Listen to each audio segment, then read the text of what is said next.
Hello students, today we are going on unit metallurgy, lecture number 3. Here we start extraction of metals.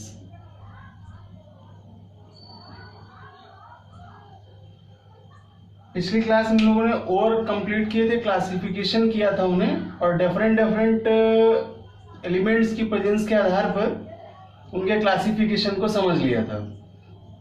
जैसा हमने start किया था कि metallurgy के जो मेन आपके टॉपिक्स हैं उनमें से मिनरल्स और ओर का रिलेशन है एक्सट्रैक्शन ऑफ मेटल्स के लिए। पहले हमने मिनरल्स कंप्लीट किए, देन ओर्स पढ़े और एक डिफरेंशिएट पॉइंट आया था कि जो मिनरल्स हैं उनमें ओर की प्रेजेंस है, बट ओर सभी प्रकार से अगर हम यहाँ स्टडी करें तो इनमें मिनरल्स नहीं है। अब हम लोग जब स्टडी करेंगे एक्सट्रैक्शन ऑफ मेटल्स का, जिसे हम धातुओं का निष्कर्षण कहें,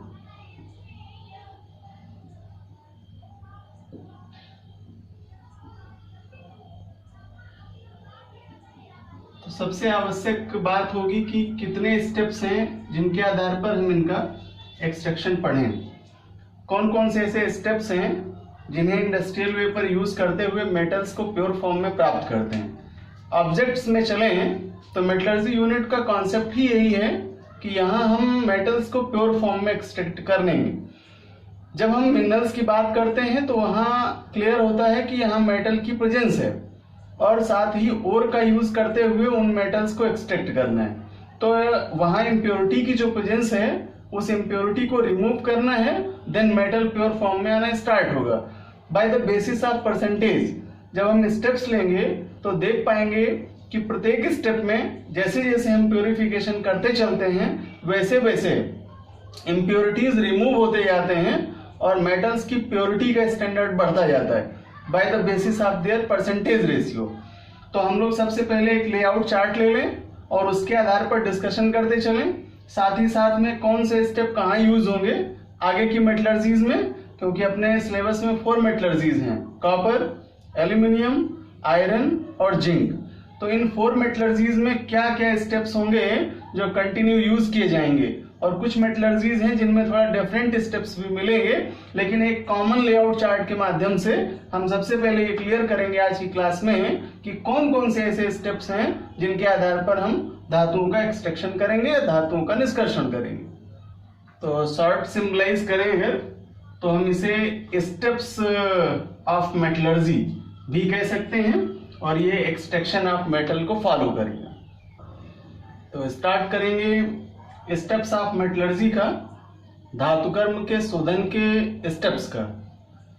कौन कौन से पार्ट हैं और किस पार्ट में क्या टेक्निक, क्या मेथड यूज करेंगे और किस प्रकार से हम एक्सट्रैक्शन की ओर बढ़ेंगे मेटल्स के लिए। तो आइए जानते हैं कि क्या होंगे यहाँ पर स्टेप्स। चूंकि हमने सबसे पहले मेन 2 पार्ट्स का डिस्कशन किया, मिनरल्स की प्रमुख आवश्यकता है, खनिज होंगे तो ही हम लोग एक्सट्रैक्शन के स्टेप को आगे बढ़ा पाएंगे। तो सबसे आवश्यक पदार्थ के रूप में यहाँ मिनरल्स हैं और मिनरल्स का स्टडी हम लोग पार्ट 1 लेक्चर वीडियो में कर चुके हैं। देन नंबर 2 पर मेन इंपॉर्टेंट सब्सटेंस हैं ओर, जिन्हें अयस्क कहते हैं। इनकी उपस्थिति द्वारा मिनरल्स में जो मेटल हैं उनसे हमें उस मेटल को प्योर फॉर्म में एक्सट्रैक्ट करना है।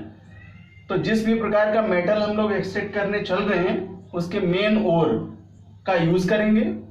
प्रॉपरली जब हमने आपका स्टडी कराया था ओर के बारे में तो वहाँ जो आपके स्टडी मिनरल्स हैं और साथ ही साथ में जो आपके मेटल्स हैं मेटलर्जी से रिलेटेड, उनके कौन कौन से मेन ओर हैं उनका डिस्क्रिप्शन एक टेबल के माध्यम से आपको दे चुके हैं। वहां पर उनके मुख्य अयस्क हैं और उनके नाम और सूत्र हैं। तो फार्मूले भी तैयार करें और साथ ही साथ मेटलर्जी से रिलेटेड जो मेटल्स हैं उनके मेन ओर भी जान लें।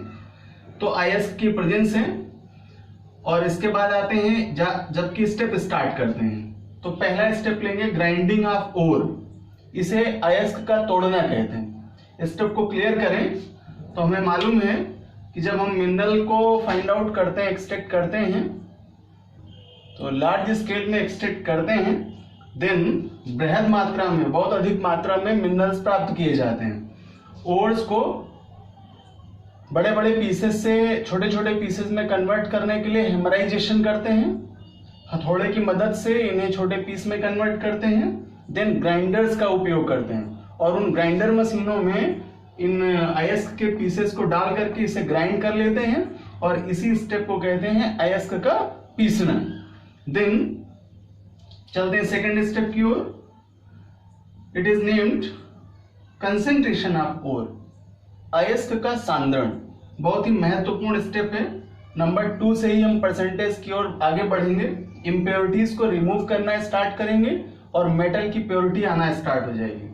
देन जब हम यहाँ कैल्सिनेशन या कंसंट्रेशन की बात करें तो ये स्टेप्स जरूरी है। यहाँ किसी एक मेथड का मुख्यतः उपयोग करते हैं और उसी के द्वारा यहाँ पर मेटल्स का कंसंट्रेशन करने के लिए इस विधि का उपयोग करते हैं। तो यहाँ जान लें कि कौन कौन सी विधियां हैं। सांद्रण के लिए मुख्य रूप से 3 विधियां हैं।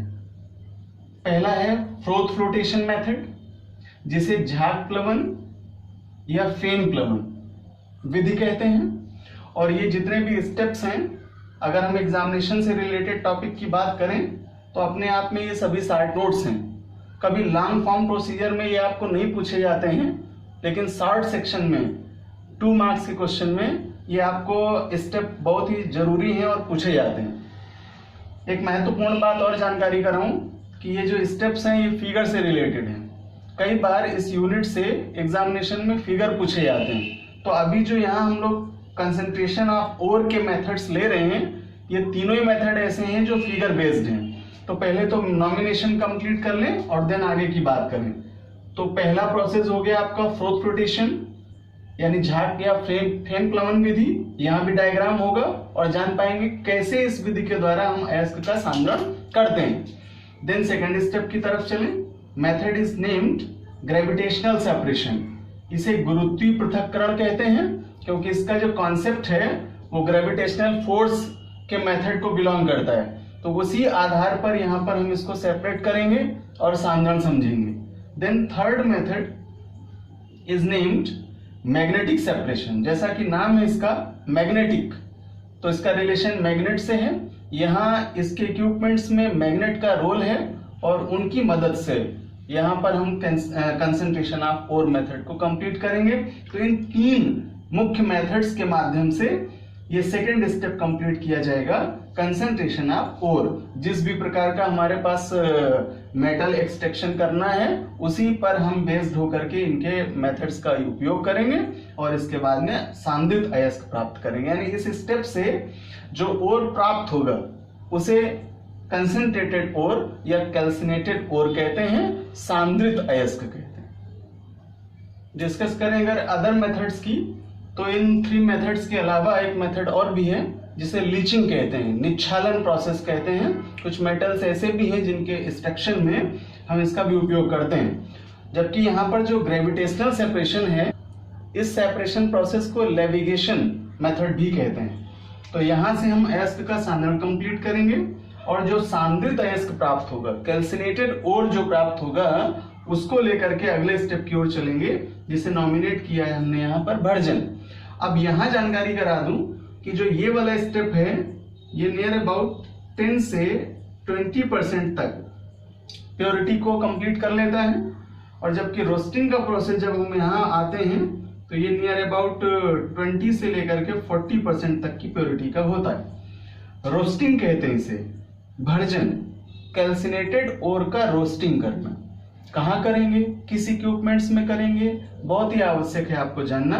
बिकॉज क्वेश्चन जब आपसे करेगा तो स्टेप क्लियर करेगा और साथ में पूछेगा किस इक्विपमेंट्स में इसका उपयोग करेंगे, उसके प्योरिफिकेशन का विथ डायग्राम डिस्क्रिप्शन दीजिए।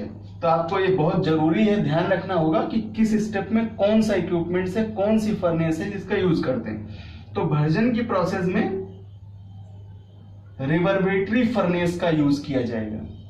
रिमार्क करें, नोटिस करें इस बात को कि रिवर्बरेटरी फर्नेस का उपयोग रोस्टिंग के लिए करते हैं। इसे परावर्तनी भट्ठी कहते हैं। मोस्ट इंपॉर्टेंट डायग्राम के रूप में से क्वेश्चन पेपर पर पूछा गया है कि give rise the levelled diagram of reverberative furnace, what is roasting, in which equipments is complete, give the level diagram of this equipments. तो आप ध्यान रखिएगा कि भर्जन की क्रिया रिवर्बरेटिव फर्नेस में पूरी होगी, परावर्तनी भट्ठी में पूरी होगी। यहां से जो ओर प्राप्त होगा उसे रोस्टेड ओर कहते हैं, भर्जित अयस्क कहते हैं। और जब रोस्टेड ओर को लेकर के अगले स्टेप में चलेंगे तो उस स्टेप को नॉमिनेट करते हैं स्मेल्टिंग। इस स्मेल्टिंग के प्रोसेस में नियर अबाउट 40% से 70% तक प्योर फॉर्म में मेटल प्राप्त हो चुका होता है और 30% की नियर अबाउट इम्प्योरिटी रह जाती है। तो स्टेप को नॉमिनेट करें, इसे स्मेल्टिंग कहते हैं, प्रगलन कहते हैं। और प्रगलन क्रिया ब्लास्ट फर्नेस में पूरी होती है, इसे वात्या भट्ठी कहते हैं। यह भी अपने आप में मोस्ट इंपॉर्टेंट डायग्राम है और ये इंपॉर्टेंट जो क्वेश्चन के सेक्शंस मिल रहे हैं आपको, इन्हें नोटिस कर लें फिगर के लिए। ब्लास्ट फर्नेस का वात्या भट्ठी का डायग्राम आपको केवल नॉमिनेटेड डायग्राम के रूप में भी क्वेश्चन मिल जाता है। तो स्मेल्टिंग के जो प्रोसेस हैं वो ब्लास्ट फर्नेस में कंप्लीट होंगे। यहाँ केमिकल रिएक्शंस भी हैं। जिस भी मेटलर्जी का हम स्टडी कर रहे होंगे प्रॉपर मेटल के एक्सट्रैक्शन के लिए, वहां उनके कुछ केमिकल रिएक्शंस आएंगे। तो प्रॉपरली जब क्वेश्चन करेगा तो कहता है कि रोस्टिंग में होने वाले जो केमिकल चेंजेस हैं, केमिकल रिएक्शंस हैं, उन्हें समझाइए, उन्हें लिखिए। तो ऐसी कंडीशन में आपको अगर मेटल क्लियर नहीं करता है तो किसी भी मेटल की मेटलर्जी के लिए जो रोस्टिंग के आपके केमिकल रिएक्शंस हैं, आप उनको वहां पर एज ए आंसर यूज कर सकते हैं। तो ये दोनों स्टेप ऐसे हैं जहां पर आपको केमिकल रिएक्शंस मिलेंगे, केमिकल चेंजेस भी मिलेंगे। तो अब यहां से जब 70% प्योरिटी आ जाती है, तो जैसे परावर्तनी भट्ठी यानी रिवर्बरेटिव फर्नेस से जो ओर मिल रहा था उसे रोस्टेड ओर कह रहे थे, जबकि यहाँ स्मेल्टिंग के प्रोसेस में जो ब्लास्ट फर्नेस है, यहाँ जो मेटल मिलेगा उसे मोल्टेन मैट कहते हैं। It is an most important short notes question से to you, what is molten matte? Then you says that in blast furnace very high temperature melt metal is known as molten metal, द्रवित mat के रूप में इसे जानते हैं। और ये नियर अबाउट 70% तक प्योर हो चुका होता है। 30% की इसमें इम्प्योरिटी रह जाती है और उसे प्योरीफाई करने के लिए अगले स्टेप की ओर चलते हैं। तो यहां से फोर्थ स्टेप में जो स्मेल्टिंग प्रोसेस कर रहे हैं ब्लास्ट फर्नेस में, यहां से मोल्टेन मैट प्राप्त होगा जो नियर अबाउट 70% तक प्योर होगा। और इसके अगले प्रोसेस में चले हैं, फिफ्थ प्रोसेस में, तो इसे बेसेमर प्रोसेस कहते हैं, बेसेमरिफिकेशन कहते हैं या बेसेमर प्रक्रम कहते हैं। और इसके लिए जो इक्विपमेंट्स यूज होगा उसे बेसेमर एक्सचेंजर कहते हैं, बेसेमर परिवर्तक कहते हैं। और उस इक्विपमेंट्स के माध्यम से जो मेटल से उसे प्यूरिफाई करेंगे। और यहां नियर अबाउट 70 to 96% और 98% तक प्योर मेटल एक्सट्रैक्ट कर लिया जाता है, शुद्ध धातु को प्राप्त कर लिया जाता है। और देन लास्ट स्टेप में आते हैं, 6th स्टेप में आते हैं, जिसे नॉमिनेट करते हैं प्यूरिफिकेशन या शोधन। वास्तव में यह वह प्रक्रिया है जिसके माध्यम से हम मेटल को प्योरीफाई कर लेते हैं। मोस्ट इंपॉर्टेंट जो मेथड है वह है इलेक्ट्रोलिटिक मेथड, जिसे वैद्युत अपघटनी विधि कहते हैं। इसके लिए यहां इलेक्ट्रोलिटिक सेल, वैद्युत अपघटनी सेल का सर्वाधिक प्रयोग किया जाता है। आज मॉडर्न कॉन्सेप्ट में जाए मेटलर्जी की तो सबसे ज्यादा उपयोग की जाने वाली विधि है जिसे इलेक्ट्रोलिटिक मेथड कहते हैं। और वैद्युत अपघटनी सेल के माध्यम से हम इस मेटल को प्योर कर लेते हैं। यहाँ चूंकि जो इम्प्योरिटी का परसेंट है वो बहुत ही लो है, नियर अबाउट 4 से 2% से 4% तक की इम्प्योरिटीज हैं, जब इनको हम यहाँ से रिमूव करते हैं तो नियर अबाउट 99.99% तक मेटल प्योर फॉर्म में प्राप्त हो जाता है। ध्यान दीजिए इस बात को, हमने परसेंटेज जो लिखा है प्योरिटी का वह है 99.99, तो 99% तो ही है बेसिक। आगे जो पॉइंट का परसेंटेज है वो कुछ मेटल्स के लिए थोड़ा कम भी मिलता है, लेकिन मैक्सिमम मैंने यहाँ दिखाया 99.99%। तो 100% क्यों नहीं लिखा? उसका एक रीजन, क्योंकि बेसिकली जब मेटल्स एरियोबिक रीजन में आते हैं तो ऑक्साइड की इम्प्योरिटी उनमें आ जाती है, तो कुछ नियर अबाउट 0.1% की इम्प्योरिटी आ जाने के कारण उन्हें हम प्योरली 100% से रिमार्क नहीं कर सकते हैं। तो highest percentage of purification is 99.99%। तो स्टूडेंट्स, इस आज के इस लेआउट क्लास में लेआउट डायग्राम के माध्यम से हम जान पा रहे हैं कि किस तरह से स्टेप्स का यूज करते हुए मेटल को एक्सट्रैक्ट करते हैं। एक बार स्टेप क्लियर करा दें, आपको इसी सीक्वेंस में मेटलर्जीज को तैयार करना होगा। सबसे पहले मिनरल्स चाहिए, देन ओर होने चाहिए, ओर की ग्राइंडिंग करेंगे, उन्हें पीसेंगे, उनका कंसंट्रेशन करेंगे यानी अयस्क का सांद्रण करेंगे। सांद्रण की 3 विधियां हैं मेनली, और इनमें से किसी भी एक मेथड का यूज प्रॉपरली उस ओर के लिए करेंगे जिसको हम कंसंट्रेटेड करने जा रहे हैं। उनमें से froth flotation, gravitational separation and magnetic separation. Then जो ओर होगा उसे कैल्सिनेटेड ओर कहेंगे, सांदित अयस्क कहेंगे, और उसका रोस्टिंग करेंगे। रोस्टिंग कहाँ करेंगे? रिवर्बेटिव फर्नेस में करेंगे, परावर्तनी भट्ठी में करेंगे। और यहाँ से जो ओर मिलेगा वो रोस्टेड ओर होगा, उसको ले चलेंगे कहाँ? स्मेल्टिंग प्रोसेस की ओर। कहाँ पूरा होगा? ब्लास्ट फर्नेस में। और ब्लास्ट फर्नेस से जो मैट मिलेगा उसे मोल्टेन मैट कहेंगे, नियर अबाउट 70% प्योरिटी का होगा। एट लास्ट चलेंगे बेसेमरिफिकेशन के लिए बेसेमर एक्सचेंजर में, वहां से नियर अबाउट 98% तक प्योर मेटल प्राप्त हो जाएगा।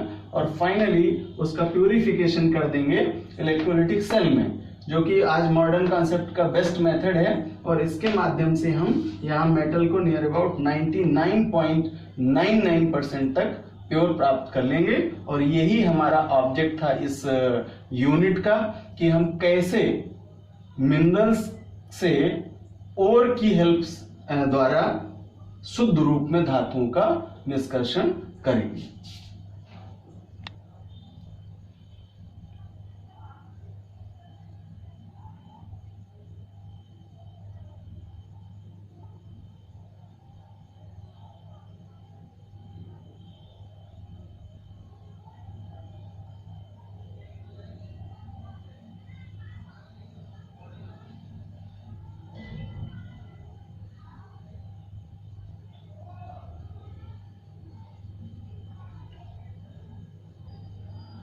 तो नेक्स्ट क्लास में हम लोग इन स्टेप्स को स्टार्ट करेंगे, एक एक स्टेप लेंगे।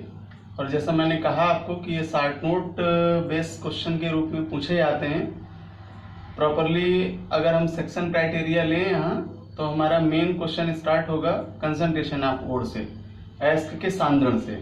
तो सांद्रण में 3 इनिशियली क्वेश्चन हैं, जिनमें आपके तीनों ही मेथड हैं क्वेश्चन के रूप में पूछे जाने वाले: froth flotation, gravitational separation and magnetic separation. तो तीनों ही डायग्राम के माध्यम से हम लोग स्पष्ट करेंगे, और एक एक करके सभी steps with question, with figure, with chemical reaction पढ़ लेंगे। और यहाँ से जान पाएंगे कि कैसे इन स्टेप्स का रिलेशन है प्रॉपरली किसी मेटल के एक्सट्रैक्शन के लिए। सपोज दैट जब हम यहाँ की समरी कंप्लीट कर लेंगे इन स्टेप्स की, तो जब प्रॉपर मेटल का स्टडी करने चल रहे होंगे, तो वहाँ जैसे कॉपर की मेटलर्जी स्टार्ट करेंगे, तो वहाँ पर प्रॉपर फिर हमें रिपीट डायग्राम नहीं करना है। मैं बताता चलूंगा कि किस स्टेप में कौन सा डायग्राम यूज होगा। अगर क्वेश्चन पेपर पर वे क्वेश्चन पूछे जा रहे हैं और डायग्राम के लिए पूछे जा रहे हैं, तो आप यहाँ इंट्रोडक्शन पेपर स्टेप्स के स्टेप से चल करके उन फिगर्स का यूज कर लेंगे और उसके मेथड्स को एक्सप्लेन करते हुए उनका आंसर कंप्लीट कर लेंगे प्रॉपरली। कॉपर के लिए, आयरन के लिए और जिंक के लिए स्टेप्स हैं जो बेसिकली मिलते हैं। और एल्यूमिनियम के कैल्सिनेशन के लिए जब चलेंगे, कंसंट्रेशन के लिए चलेंगे, तो कुछ नए हमें स्टेप्स भी मिलेंगे, वहाँ न्यू मेथड्स भी मिलेंगे, उनका भी डिस्कशन करेंगे। तो इस प्रकार हम लोग स्टेप्स के माध्यम से ही आगे की मेथडोलॉजीज को अगली क्लासों में पढ़ेंगे।